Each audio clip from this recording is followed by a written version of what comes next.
గత 70-80 సంవత్సరాల నుండి ప్రతి సంవత్సరము జరిగే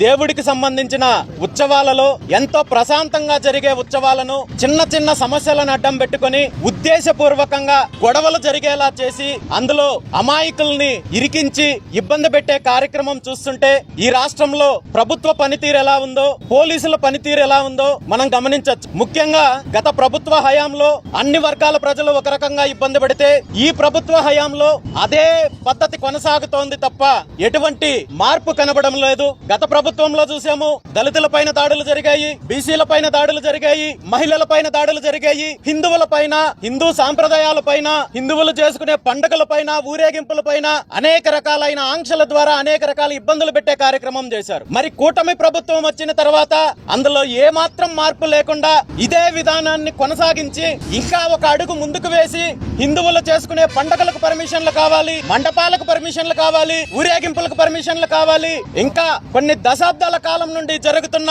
హిందూ సాంప్రదాయాలను కొనసాగించాలంటే అనేక రకాలైన ఆంక్షలు విధించే పరిస్థితి ఈ రోజు మనం ఈ ప్రభుత్వంలో చూస్తున్నాం.